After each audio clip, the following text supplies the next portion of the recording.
morning, everyone. What an incredible morning of content. Am I right? Yes? Yes. Well, I am the anchor. I'm supposed to bring this bad boy home. And so no pressure. For absolutely no reason in particular, I feel like I should tell you I'm from Canada. I don't know why. Cool. So Raj, Amanda, Hugh, all the Bloomreach folks, thanks so much for putting this event on. They're incredible partners. Amazing to spend a morning with people that are focused on AI in their own business. And I'm really happy to spend some time talking to you about how we're thinking about organizationally creating an AI culture at Shopify. And hopefully some of this is useful to you. And we'll get to some sort of practical sort of tips and tricks as we get later in the presentation. Does that sound okay? All right. Okay, let's do it. Okay, so in March of this year, our founder and CEO, Toby Luque, sent this memo. And it was a memo to every employee at Shopify. The message was very simple. Reflexive use of AI is mandatory. So this memo's kind of like made the rounds a little bit. It's become pseudo-legendary. It's showing up in all kinds of like weird places, such as US federal government policy and the Department of the Treasury, where they actually shared the same memo with their employees, citing reflexive usage of AI, and actually explicitly referring to Toby in his memo. So kind of wild. But this wasn't just like a random mandate out of nowhere. Leading up to this memo, Shopify launched LibreChat for all employees. I don't know if you know what LibreChat is, but it's basically a common terminal that hosts all of the frontier AI models. You can build prompts in there and share those with your colleagues. You can use it for agent building. And it's really just a place for all of these AI pieces and tools to come together and for folks to build in the open. So we put that out there for everyone. Second thing we did is we set up Slack channels where you could just explore your explorations, or share rather your explorations with AI, prototypes you are building, funky stuff, and just really encourage people to adopt it and use it. And really importantly, Toby's in those channels. All the executive team are in those channels. Everyone is in there playing with AI. The third thing we did is we deployed Cursor across the company so that everyone had the tools to actually build with AI. So basically what we did is we gave everyone the tools and the permission to build. So that memo was actually not that controversial. It was literally just saying what was already there. At Shopify, we're an AI culture. Okay, so Shopify's always been a building culture. We invest more in R&D than most of our competitors as a percentage of revenue. But until AI, basically building was the domain of R&D alone. Think engineering, product management, data science, UX. About half of the company.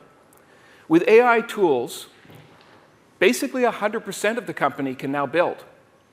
And some of the most impactful innovation is now coming from outside of R&D. And that's kind of what I want to talk to you about today. So to make this real, I'd like to share a little case study of something that we built called Scout. Okay. To get to the why of Scout and why it matters, I actually need to give you a little bit of context about Shopify and the size of the problem that Scout is helping us tackle. Okay, so let's start at the beginning. The genius of Shopify is that it's done all of the plumbing things of commerce on the internet that generally don't work well together, and has figured out the plumbing to make them work. Before Shopify, if you wanted to sell your extra snowboards on the internet, well, you kind of like couldn't unless you were willing to chew all the glass and build all that plumbing. As our merchants have grown, we've grown this plumbing to ensure that Shopify is always helping them get to the next level. Growing out of Shopify is a fail state because it basically means that we're now the ones standing in the way of entrepreneurial success. So if we compare Shopify to what it would have been like to get started without all of this plumbing having been done, then guess what? Shopify is the easiest piece of software on the planet to use. But all the same, merchants still get tripped up on the plumbing. It happens. Things like domains configurations, payment gateways, customization, multi-market, the list goes on. And when you have millions and millions of merchants those sometimes can add up to a lot of visits to the help center and a lot of human-assisted support tickets. I should know because I run global support. So we call this the support debt of our product.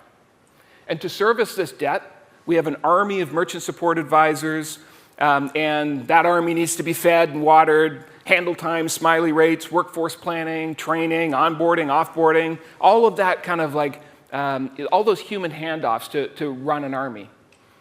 The problem is a well-run army has never been our definition of good support.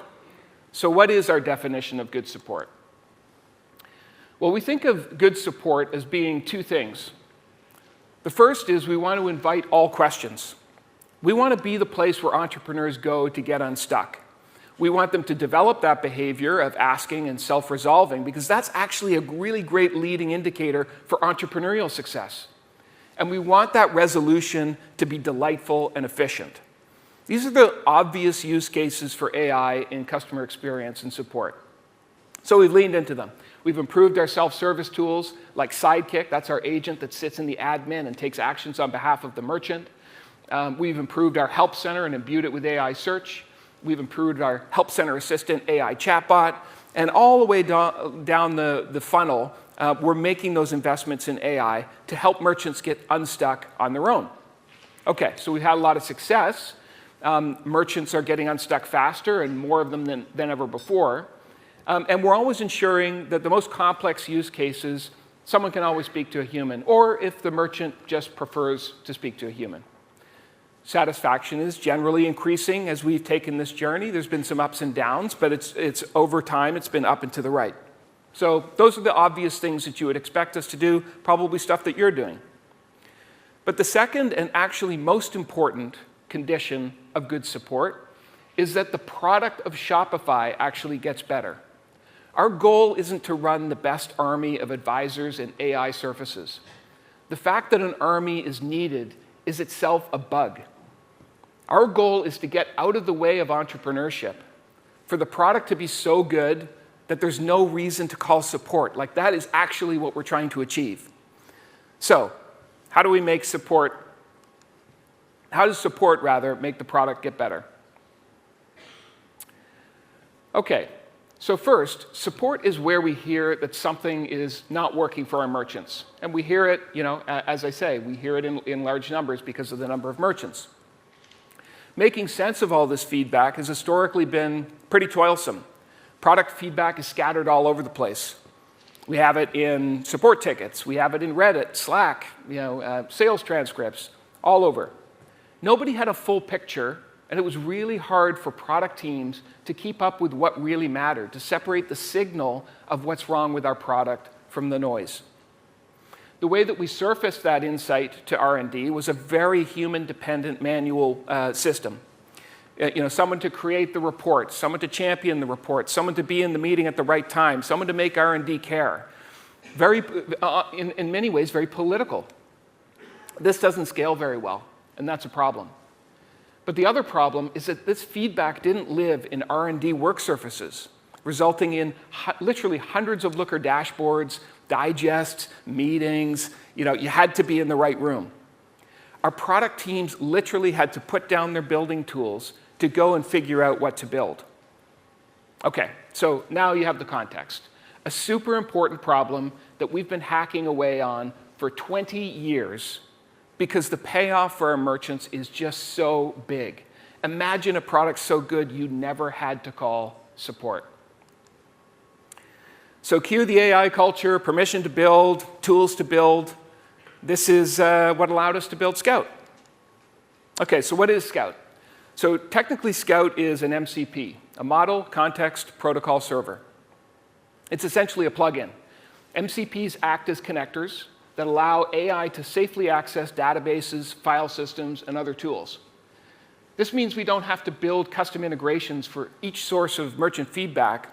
We give the MCP the instructions of how we want it to work with AI models and other tools, and it orchestrates making sense of all of that feedback that I talked about that's scattered in all these different places. Those support tickets, the sales calls, the insights library, and many more places. One of the biggest benefits of an MCP architecture is that it's relatively future-proof, because as the AI models that it's calling improve, Scout simply inherits that improvement and gets smarter. So think of MCPs as like APIs for AI. They have defined schemas, so you get exactly the information that you want, clear function signatures, so you can see exactly how it works and how it's thinking, and predictably organized responses. In layman's terms, Scout is a super helpful teammate that listens to all the feedback from all the merchants everywhere and is able to give it to you in one place. All right, so how does it work? Because Scout is an MCP server, it can live wherever an MCP can be connected. It's not confined by a certain modality. So as a chat experience, it lives in LibreChat, the thing I was talking about earlier. It lives as a function in Slack. You can take the Scout MCP and connect it into Cursor in your terminal and vibe code your own front end. And we see a lot of that happening across the company. So let me give you just a few practical examples of the power of MCPs and how you can bring them to life. So take a chat experience. A product manager can ask Scout in chat, what are the theme design issues that new merchants in the UK are having? So Scout uses its MCP powers to query tickets and merchant frustrations libraries, filtered by country and merchant tenure, based on the instructions we've set. It searches sales conversations for UK prospect pain points, pulls Reddit discussions from UK merchants. It identifies patterns and themes and explains its thinking and prioritization along the way. And it does all of this in 10 seconds with full traceability. Now imagine the counterfactual, everything I just talked about. You know, waiting for the digest, waiting for the report. Oh, I didn't happen to be in that room. Oh, I didn't see that presentation.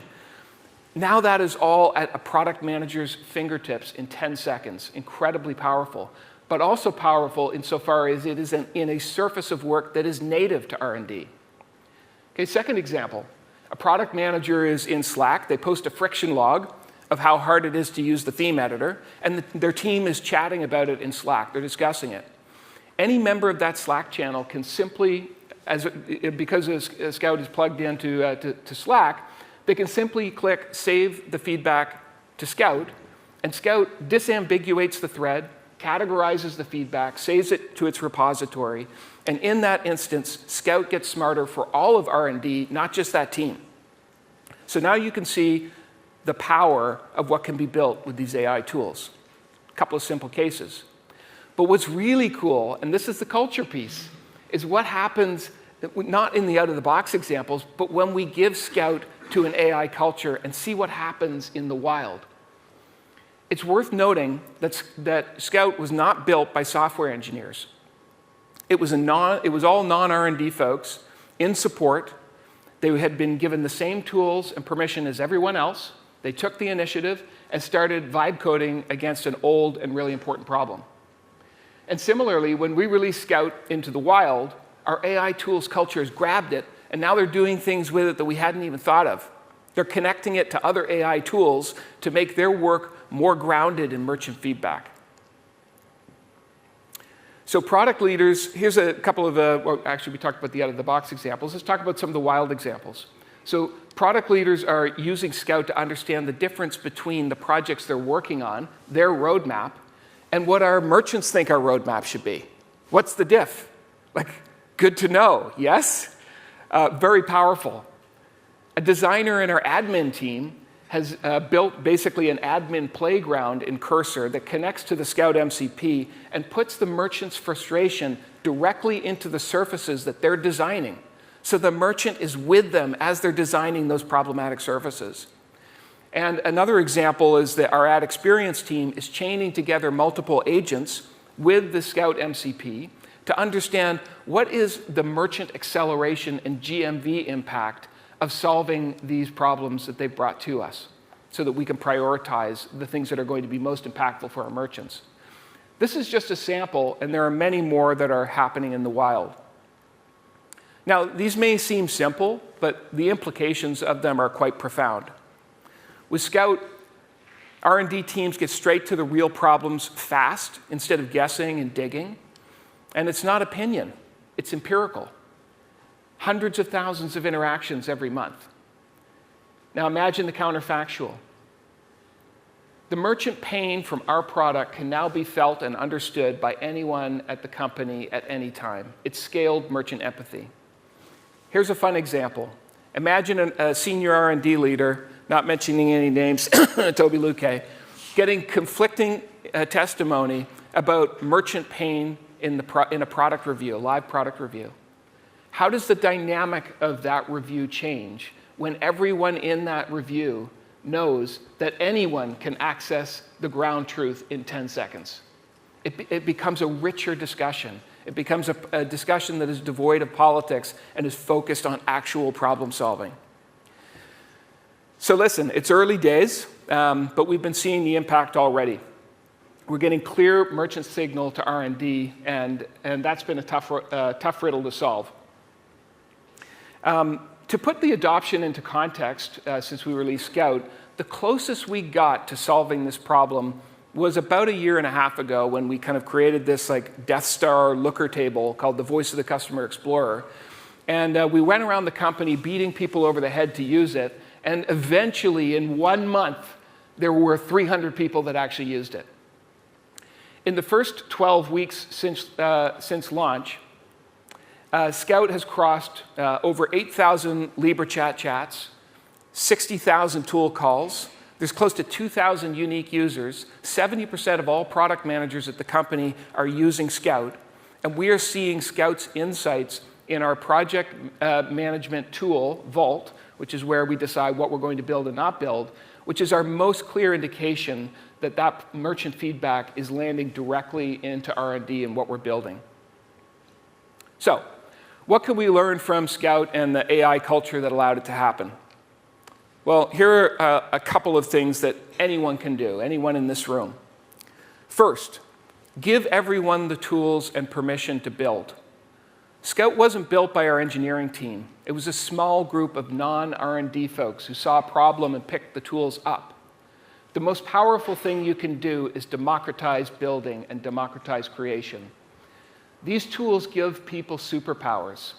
Once they've experienced it, they do not put the tools down. Okay? Very important. Second, you cannot make this stuff optional. It can't be it has to be a mandate. You have to say you have to do it because there's a cold start problem. Don't make it a suggestion. At Shopify, we don't ask, should we use AI for this? We say, why aren't we using AI for this? That's our reflex.